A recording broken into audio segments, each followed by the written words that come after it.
अस्सलाम वालेकुम वरहमतुल्लाहि वबरकातुहू। मैं डॉक्टर शबाना नाज़नीन हूँ, consultant nephrologist, transplant physician, Germanton hospital. तो जैसे हम लोगों ने किडनी के टाइप्स ऑफ किडनी डिसीज़ पे बात कर रहे थे पहले के इसमें हम लोग बात करें एक्यूट किडनी इंजरी के बारे में, फिर क्रॉनिक किडनी डिसीज़ जैसे कि किडनी की दायमी बीमारी, फिर डायलिसिस के बारे में भी बात हुई।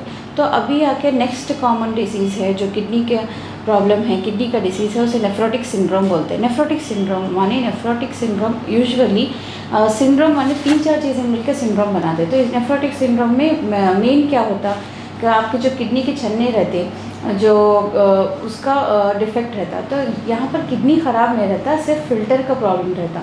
तो फ़िल्टर का प्रॉब्लम रहने की वजह से प्रोटीन लीक होता रहता है। तो इस यूरिन में जब यूरिन टेस्ट करवाते हैं, अगर कोई आपके डॉक्टर बोले कि प्रोटीन जा रहा, प्रोटीन कितना परसेंटेज, अगर नेफ्रोटिक रेंज मानिए अगर 3.5 ग्राम से ज़्यादा 24 आवर्स का 3.5 ग्राम से ज़्यादा प्रोटीन जा रहा, या कंप्लीट यूरिन एग्जामिनेशन में 3+ आ रहा या 4+ आ रहा, 2+ आ रहा, तो जब आपको नेफ्रोटिक रेंज प्रोटीन यूरिया है, नेफ्रोटिक सिंड्रोम हो सकता है, सस्पेक्ट करते हैं। सिम्टम्स क्या आते हैं नेफ्रोटिक सिंड्रोम के? यूजुअली पेशेंट्स स्वेलिंग मतलब पूरी बॉडी में स्वेल हो जाना, या सिर्फ फेस पे स्वेलिंग आना, या पैरों में सूजन आना, आहिस्ता आहिस्ता पूरा स्वेलिंग पूरी बॉडी में स्प्रेड हो जाता।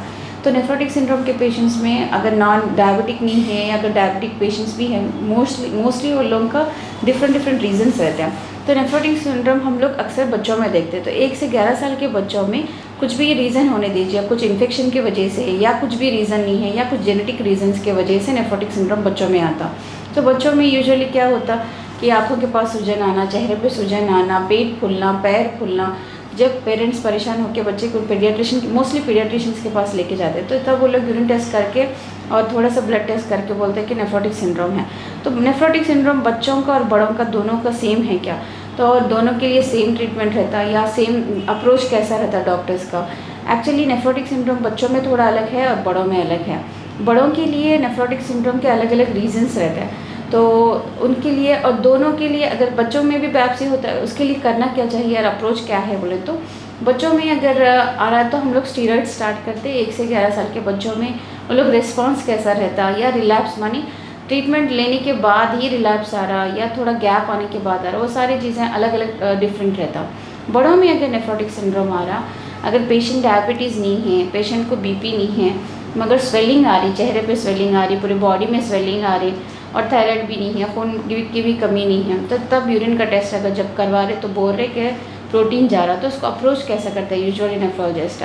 समझिए अगर कोई भी एक अडल्ट पेशेंट है या यंग पेशेंट है 25 ईयर्स से 19 ईयर्स, अगर सूजन आ रही चेहरे पे, बॉडी पे पूरे सर, और उनका सिंपल टेस्ट करा के देखे और बोले कि प्रोटीन जा रहा, तो नेफ्रोलॉजिस्ट के पास आ जाते हैं। तो जब नेफ्रोलॉजिस्ट के पास हमारे पास जब आते तो हम लोग पेशेंट्स को बोलते हैं कि रीज़न क्या है प्रोटीन जाने का।